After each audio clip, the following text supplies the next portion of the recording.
Você ainda pensa que o paciente com supra de ST é o único paciente que merece ir para cateterismo imediatamente?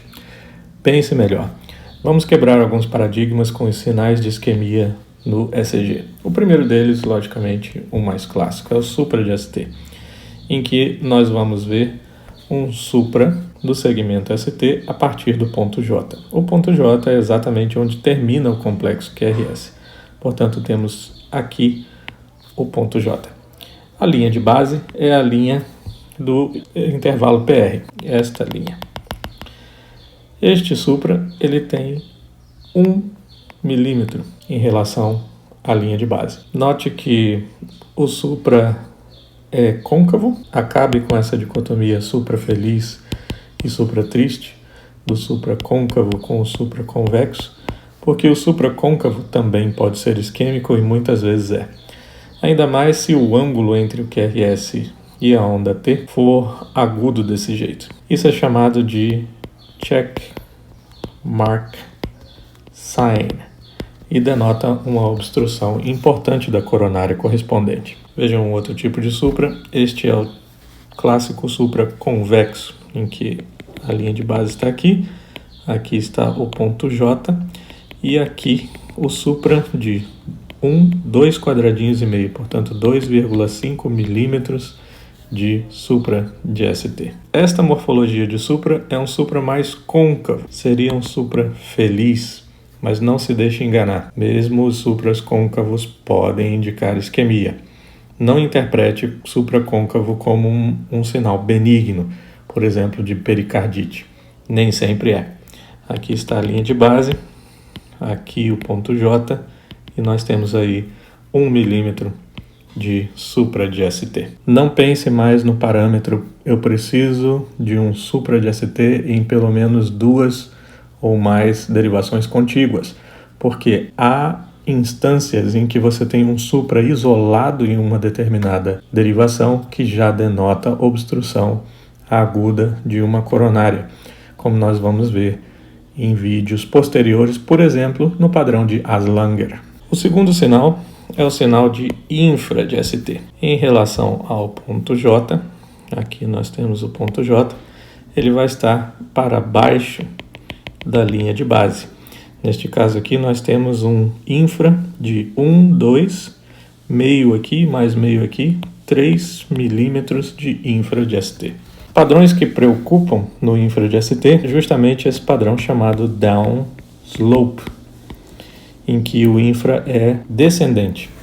Existe também o infra horizontal. Esses dois padrões são os mais perigosos, que denotam com mais especificidade a obstrução coronária. Existe um conceito chamado de J60, que é o ponto J a 60 milissegundos do ponto J original. O ponto J original está aqui. 60 milissegundos para frente é 1 quadradinho e meio, mais ou menos aqui. Seria o ponto J60. Se o ponto J60 está mais para baixo do ponto J, isso denota obstrução aguda. Vejam outro tipo de infra de ST. Aqui nós temos o ponto J, a linha de base, 2, praticamente 3 milímetros de infra de ST. Aqui nós temos uma onda T ascendente com um componente final positivo. Esse padrão é encontrado, por exemplo, na síndrome de Wellens, que denota uma obstrução de coronária descendente anterior. Existem diversas outras causas de infra de ST, não apenas a obstrução coronária. Pode-se dever à intoxicação digitálica, quando nós temos o padrão de colher de pedreiro. Pode-se dever a uma taquicardia supraventricular, a um bloqueio de ramo direito, em que nós vamos encontrar, por exemplo, infra em D2, D3. Pode-se dever à hipocalemia, é comum encontrar infra de ST em hipocalemia. Pode-se dever à presença de marca-passo e também à síndrome de Wolff-Parkinson-White. O terceiro sinal de isquemia é a inversão de onda T. Na inversão de onda T, o importante é a simetria. Esta onda T está invertida em relação ao seu QRS. No entanto, nós vemos aqui uma onda T que desce rápido e sobe um pouco mais devagar. Esse é a típica morfologia do padrão strain, e isso pode querer dizer uma sobrecarga ventricular, dependendo da derivação onde ela esteja, sobrecarga ventricular esquerda ou direita. Mas não se engane, esse padrão também pode significar isquemia. Neste caso, vocês podem notar, o ponto J está aqui, não há infra de ST.